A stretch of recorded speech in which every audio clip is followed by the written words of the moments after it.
Bonjour, c'est un plaisir de vous retrouver pour cette seconde partie de cette série de vidéos sur l'épuisement.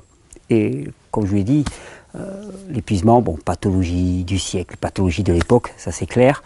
Avant de vous dire ce qu'il faut faire, il faudrait comprendre un petit peu ce qui se passe. Non, parce que vous comprenez bien que des principes, il y en a, des principes généraux, il y en a, des recettes pour sortir de l'épuisement, il y en a autant que d'individus. Donc je pourrais difficilement vous donner les recettes pour sortir de l'épuisement. Par contre, je vais pouvoir vous donner les principes sur lesquels se baser pour que chacun ensuite puisse comprendre, saisir vraiment l'enjeu, l'enjeu qui lui est propre, et à partir de cela, trouver des solutions qui lui sont propres pour sortir de cette situation. Donc c'est tout le propos de ces vidéos.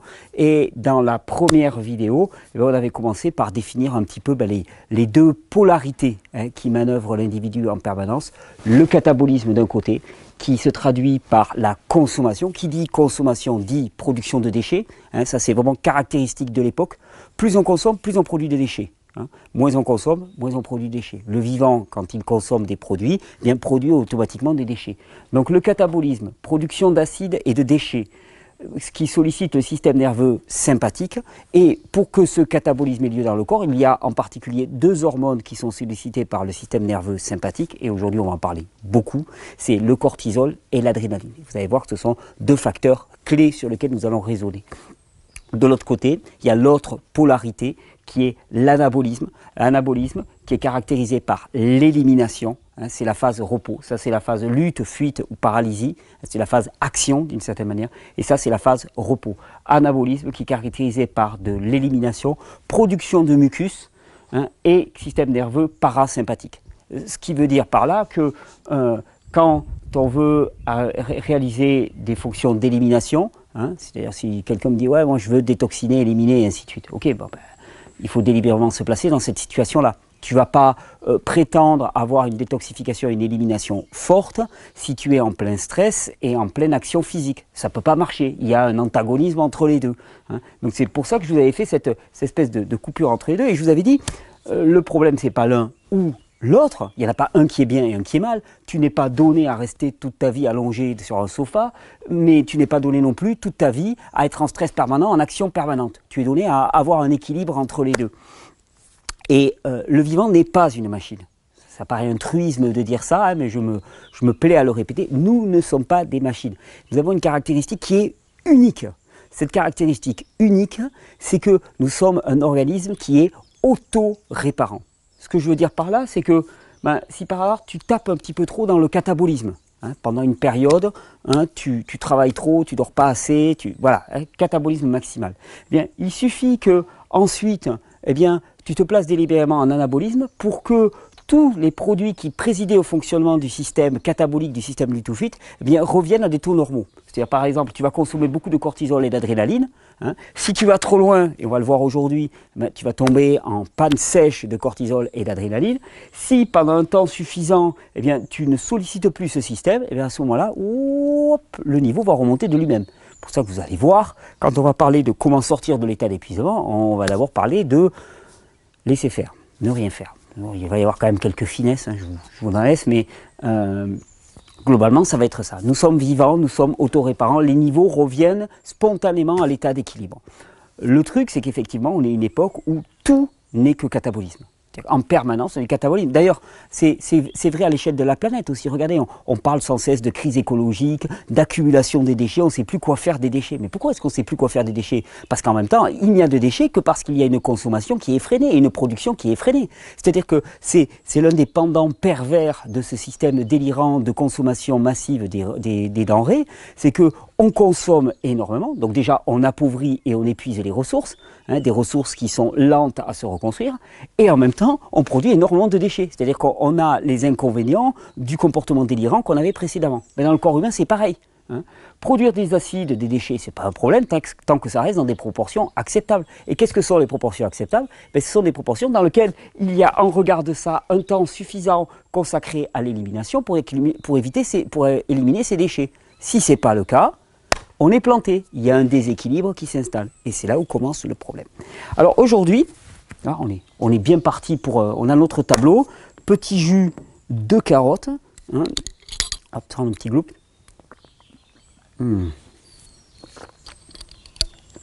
Carotte, pomme, gingembre.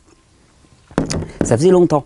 Mais il faudra que quelqu'un m'explique d'ailleurs, si quelqu'un a la réponse, pourquoi il y a certaines carottes qui sont autant amères, hein, c'est la peau qui est amère, et pourquoi il y en a d'autres qui sont tellement douces. Là, on a récupéré plusieurs cajoux de carottes qui sont, mais juste absolument, tu bois le jus, c'est juste du sucre, c'est fin, c'est absolument délicieux.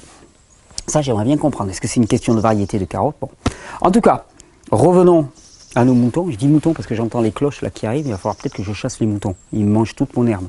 Ils font trop de catabolisme sur mes prés là. Moi, ça ne me va pas du tout. L'anabolisme pose rarement un problème. Et personne dans notre société n'est trop en anabolisme, n'est trop cool. Ça n'existe pas. Ça n'existe pas parce que même si de toi-même tu ne travailles pas, de toute façon, les conditions environnementales font que tu es quand même sollicité en permanence. Donc ce problème n'existe pas. Pas trop d'anabolisme. Le problème se situe souvent à trop de catabolisme. Et je vous avais dit, ce catabolisme, eh bien, il se traduit par le corps, principalement par l'action de deux hormones, le cortisol et l'adrénaline. Alors on va s'intéresser aujourd'hui particulièrement à ces deux hormones qui sont produites par deux petites, ce qu'on appelle des glandes, hein, des glandes, une glande étant un organe qui produit des hormones, une hormone étant un messager chimique qui est véhiculé par le sang. Et donc ces deux hormones, cortisol et adrénaline, sont produites par des glandes qu'on appelle les glandes surrénales, qui se situent juste au-dessus des reins, même placées un petit peu plus haut, hein, qui sont deux petits haricots comme ça, hein, et à l'intérieur, la partie interne, qu'on appelle la partie médulaire, eh bien, on va produire de l'adrénaline. Et la partie extérieure va produire du cortisol.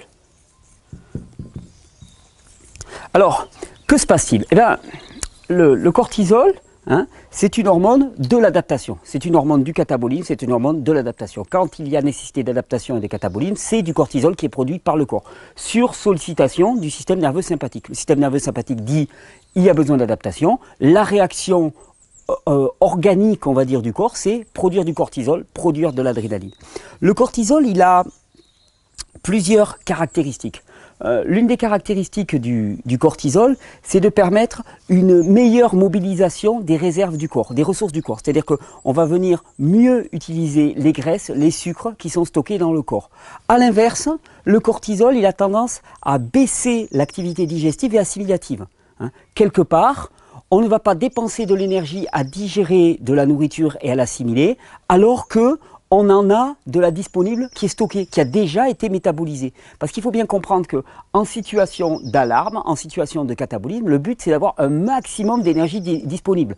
Donc par le cortisol, quelque part le corps arrête de prendre la nourriture extérieure et prend la nourriture intérieure qui a déjà, elle, été transformée. Donc cortisol, on va le marquer ici.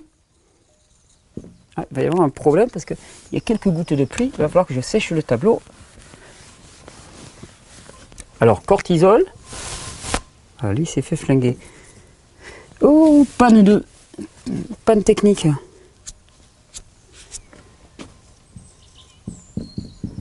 Alors, c'est bon, il revient. Cortisol, la digestion, ah, ça va être un peu palo, je suis désolé.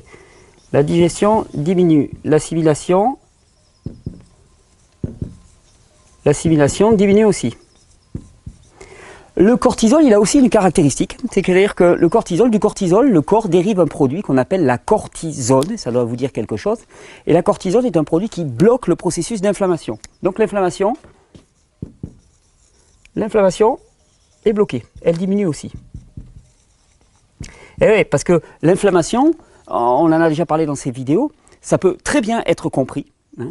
Alors d'habitude on dit ouais, l'inflammation c'est un problème, hein, partout et on te donne des anti-inflammatoires. Ok, mais pourquoi est-ce qu'on donne des anti-inflammatoires? Donc parce qu'on part du principe que l'inflammation est un problème. Pourquoi est-ce que c'est un problème? Globalement, le seul problème que représente l'inflammation, c'est qu'elle t'empêche d'aller faire tes activités quotidiennes. Le problème, c'est que si l'inflammation est un processus bénéfique qui t'empêche de faire tes activités quotidiennes qui nuisent à ton corps, si l'inflammation est un processus de réparation dans lequel il y a blocage de la fonction qui pose problème dans le corps, immobilisation qui permet une meilleure réparation, alors à ce moment-là, bloquer l'inflammation n'est pas une bonne idée. Pourquoi est-ce que le cortisol bloquerait l'inflammation? Parce que l'inflammation, même si c'est un processus adaptatif génial qui permet une bonne réparation des zones lésées, c'est un processus qui demande de l'énergie. Le but en situation d'alarme, c'est d'avoir le maximum d'énergie possible. Donc la digestion, on la coupe, l'assimilation, on la coupe, l'inflammation, on la coupe. Et globalement, le cortisol réalise une résistance à la plupart des hormones. C'est-à-dire que la plupart des hormones du corps vont être bloquées dans leur action à cause du cortisol. Il prend toute la place, il dit non, non, là maintenant, tout est focalisé sur l'action. Envoyer de l'énergie et du sang aux muscles pour passer à l'action. Et pour le faire, qu'est-ce qui se passe? Eh bien, à ce moment-là, il y a aussi cette autre hormone qu'on appelle l'adrénaline. Voilà, c'est catastrophique là au niveau du... Il va falloir que j'investisse dans des tableaux waterproof. Il y a de l'adrénaline qui est envoyée. L'adrénaline, elle a la propriété d'augmenter la puissance et le rythme des contractions cardiaques. Donc il y a plus de sang qui est envoyé à la périphérie, aux muscles en particulier. Ces muscles ont de la nourriture, ils ont du sang qui arrive, il y a de quoi envoyer. Et donc la personne peut être dans la réaction d'alarme. Tout se passe bien.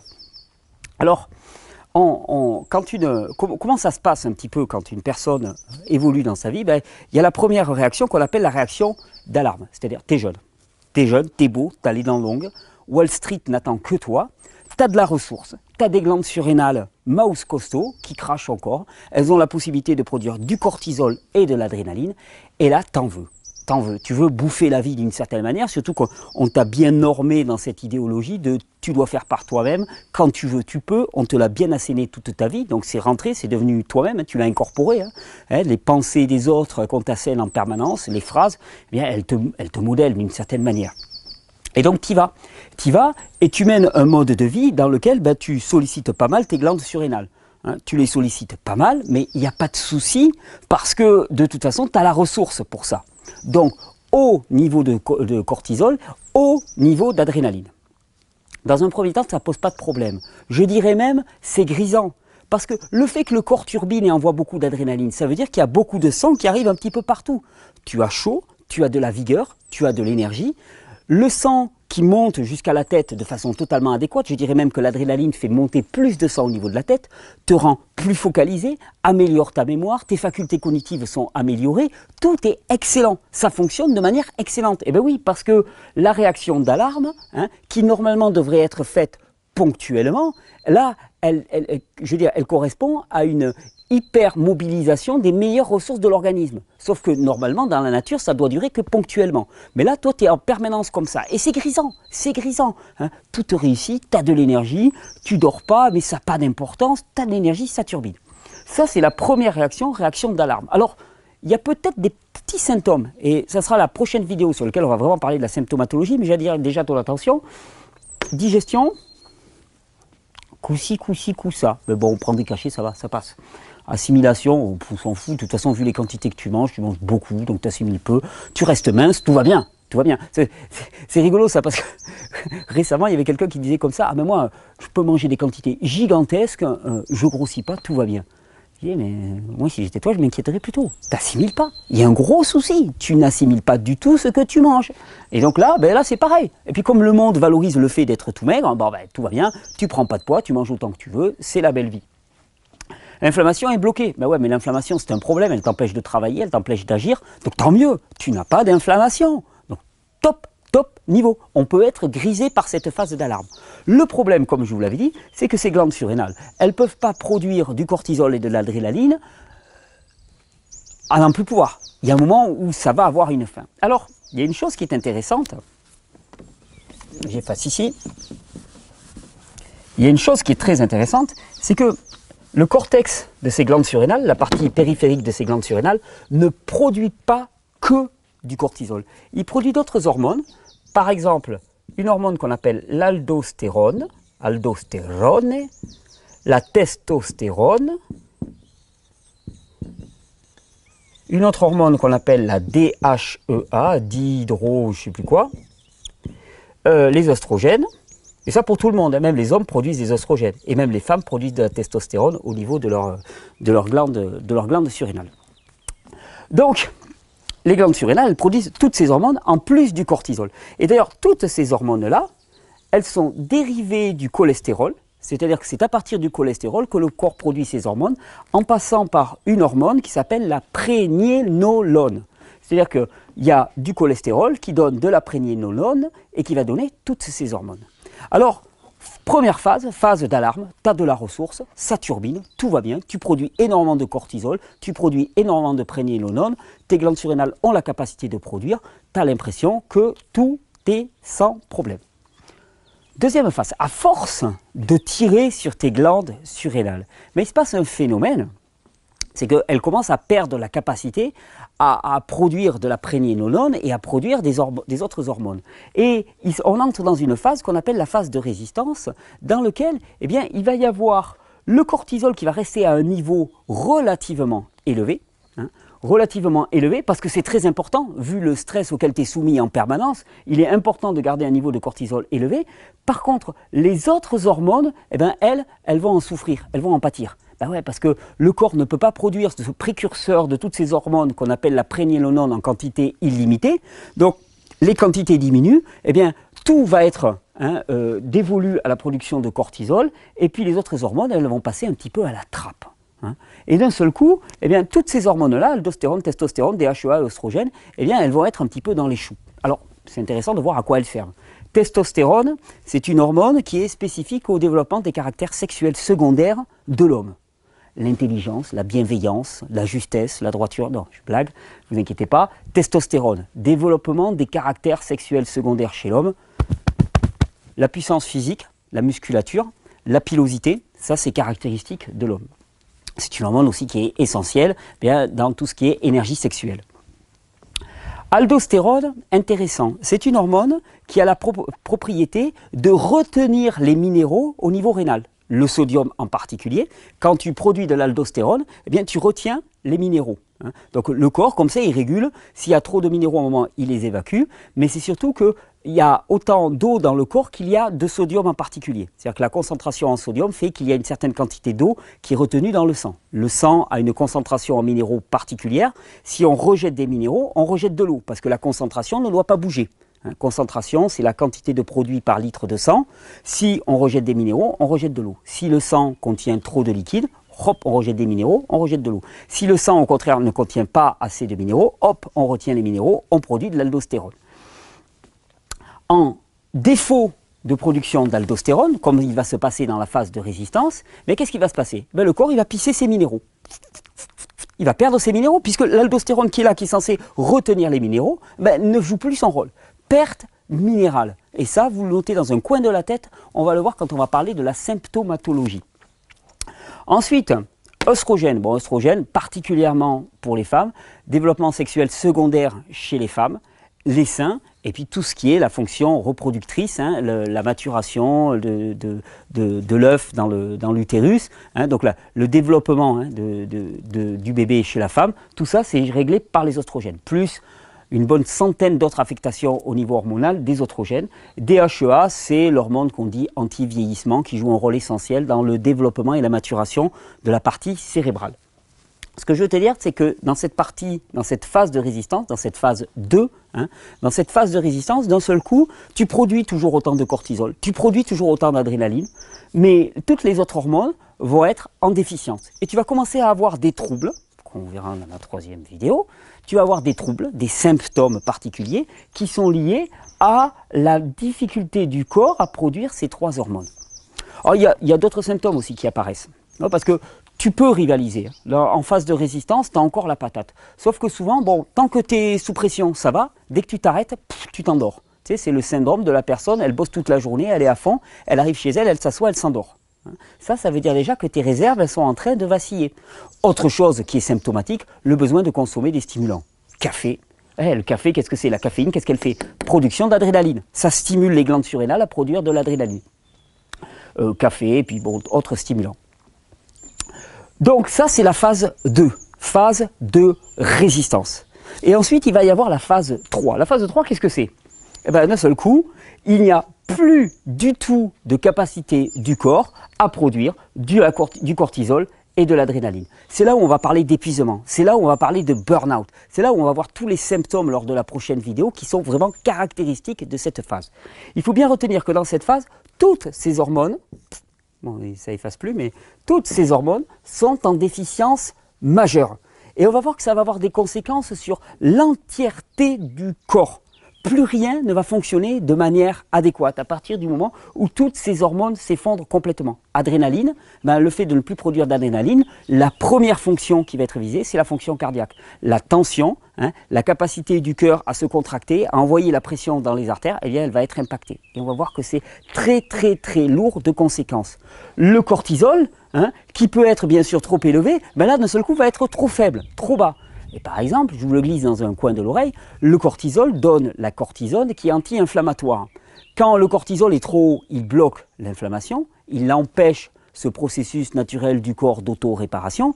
Mais quand il est trop bas, qu'est-ce qui se passe? L'inflammation, elle est plus limitée. Il n'y a plus de pédale de frein sur l'inflammation. Et l'inflammation, elle devient quoi? Elle devient chronique. Mais ça, c'est pas possible. Dans un corps qui fonctionne bien, l'inflammation ne peut pas être chronique. L'inflammation est un processus adaptatif du corps et il y a une pédale de frein qui en permanence maintient l'inflammation dans des proportions tout à fait justes pour ne pas qu'elle devienne destructrice pour le corps, et c'est la production de cortisol. Sauf que si tes glandes surrénales ne peuvent plus produire de cortisol parce qu'elles sont complètement épuisées, mais qu'est-ce qui se passe? L'inflammation devient généralisée, chronique, inéluctable, inarrêtable.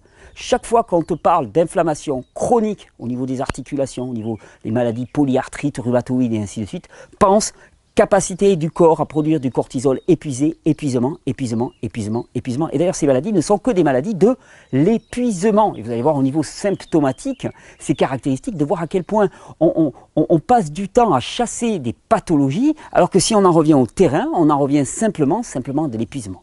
Alors le but de cette seconde vidéo, c'était de vous montrer les 3 phases pour pouvoir introduire à la 3e vidéo. J'essaie de faire des vidéos un peu plus courtes maintenant. La 3e vidéo, ça va être la symptomatologie. Parce que c'est à partir du moment où vous connaîtrez la symptomatologie, c'est-à-dire les conséquences de chacune de ces 3 phases, que vous allez pouvoir déterminer, où vous en êtes, et qu'ensuite vous allez pouvoir prendre des décisions en rapport avec l'état dans lequel vous êtes réellement, prendre l'urgence de la situation. Phase 1, phase d'alarme.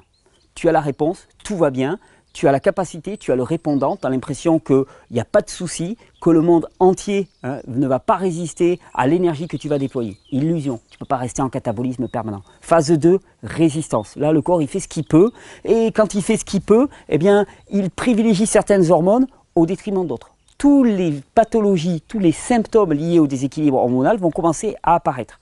Et là, bien sûr, la plupart du temps, qu'est-ce qu'on te dit? On te dit, prends de la DHEA, prends de la testostérone. Regarde sur Internet. Tu veux faire fortune, vends des hormones. Pourquoi est-ce qu'on vend des hormones? Pourquoi? Parce que simplement, le système endocrinien est complètement épuisé. Phase de résistance permanente. Il semblerait aussi que les compléments pour booster la libido, par exemple, ça soit parmi les plus grosses ventes sur Internet. Pourquoi? Parce que la testostérone, elle est complètement dans le chou. On est entouré, on vit dans un monde totalement impuissant. Totalement impuissant, pourquoi? Parce que totalement épuisé. Phase 3, alors là, il n'y a plus rien. C'est-à-dire que jusque dans la phase 2, la phase de résistance, il y avait encore du cortisol et de l'adrénaline au détriment des autres hormones. Phase 3, là, c'est un épuisement total et plus rien ne fonctionne. Alors, quand je vous dis plus rien ne fonctionne, on va le voir dans la prochaine vidéo. C'est vraiment au niveau symptomatique, nombre d'entre vous vont se reconnaître dans ce qui va être présenté.